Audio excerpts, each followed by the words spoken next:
肩こり解消、二の腕痩せするなら脇、腕をほぐしましょうということで、こんにちは、オーセラピストの菊池です。今回はフォームローラーを使って脇と腕をほぐす方法をサクッと解説していきます。難しいポイントはないので、ぜひ一緒にやってみてください。でまずは脇からほぐしていきましょう。ローラーを横向きに置きます。でローラーに脇を乗せるように横向きになる。このまま上下にゴロゴロと転がるだけ。基本のやり方はこれだけですね。硬いポイントを探しながら、角度を変えながら全体的にほぐしていきます。で特にほぐしたいポイントが3箇所あります。まず1箇所目が脇の後ろ側ですね。この脇を乗せた状態から体ちょっと後ろに傾けます。でちょっと大きくゴロゴロするとなんか痛いっていうポイントがあるので、ここを狙って細かくゴロゴロとほぐしてあげたり、もうゴロゴロすると痛いっていう方の場合はこのままじわーっと圧迫してあげます。だいたい圧迫する時間は30秒から1分くらいで大丈夫です。である程度緩んできたなと思ったら細かくほぐしてあげる。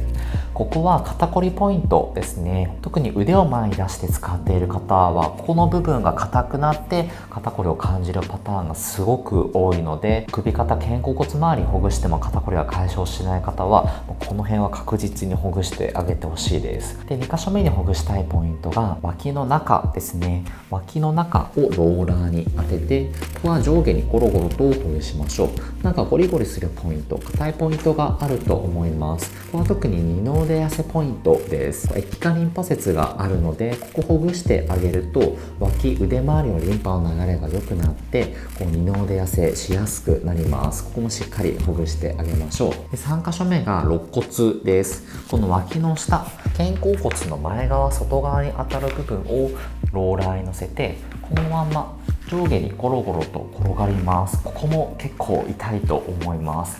ここには前鋸筋っていう筋肉があります。前鋸筋、この肩甲骨を前に引っ張る筋肉で、ここが硬くなると肩甲骨が前に引っ張られて巻き肩になりやすいので、巻き肩が気になる方はここしっかりほぐしてあげましょう。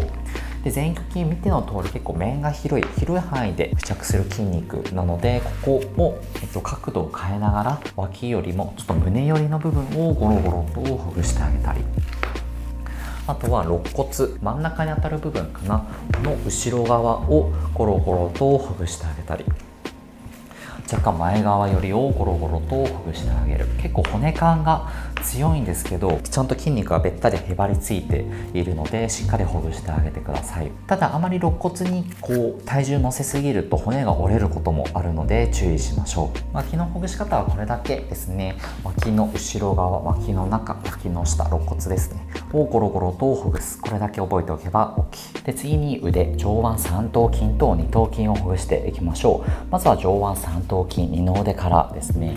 ローラーに上腕三頭筋、二の腕を乗せて、このまま上下にゴロゴロと転がるだけ。この上腕三頭筋はこの脇から肘にかけて付着するので、こんな感じでなるべく大きくゴロゴロとほぐしてあげる。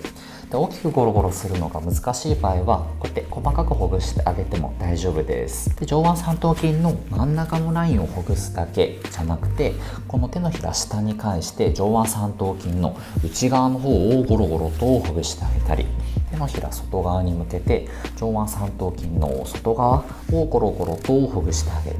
こんな感じで全面的にほぐしてあげましょう。で特にほぐしたいポイントは筋肉の付け根ですね。上腕三頭筋の付け根、脇からくっついているので、脇を細かくゴロゴロとほぐす。で脇ほぐしたら、あとは下の方、肘ですね。肘の上に当たる部分、ここは結構痛いと思います。で筋肉が硬くなるとたるむ性質があるので、上腕三頭筋、二の腕のたるみが気になる方はシンプルに上腕三頭筋ほぐしてあげてください。で2箇所目が上腕二頭筋、力こぶですね。ローラーに力こぶを乗せるようにちょっとうつ伏せ気味になります。こんな形。この状態から上下というか左右にゴロゴロと転がります。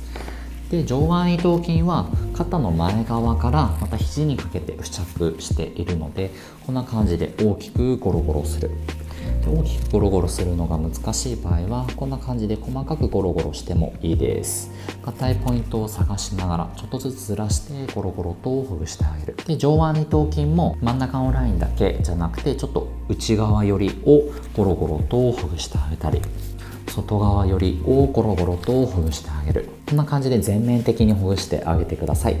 で、上腕二頭筋も付け根と付け根を狙ってほぐしていきましょう。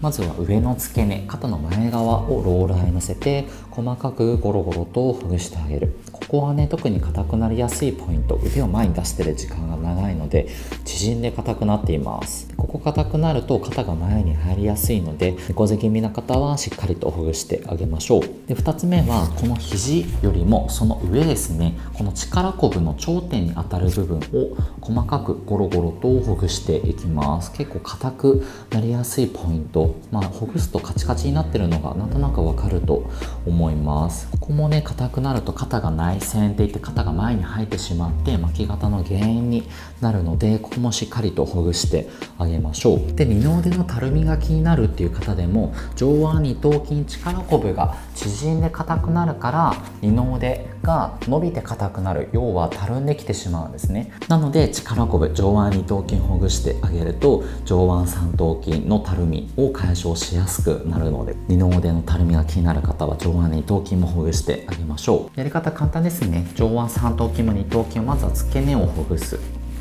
で、本体をゴロゴロとほぐす。角度を変えながらほぐす。で、肘らへんをゴロゴロとほぐす。で、上腕二頭筋も肩の前側、付け根をほぐして、あとは本体をゴロゴロとほぐして、あとは力こぶの頂点、硬い部分をゴロゴロとほぐす。こんな感じで全体的に緩めてあげてください。で、一緒にできる肩こり解消二の腕痩せ動画もあるので、慣れない方はそれを見ながら聞きながら一緒にやっていきましょう。では、本日はご視聴どうもありがとうございました。参考になったらグッドボタンとコメントをお願いいたします。で、僕のチャンネルではフォームローラーの使い方を部位別、不調別で解説しているので、まだの方はチャンネル登録をお願いいたします。では、また。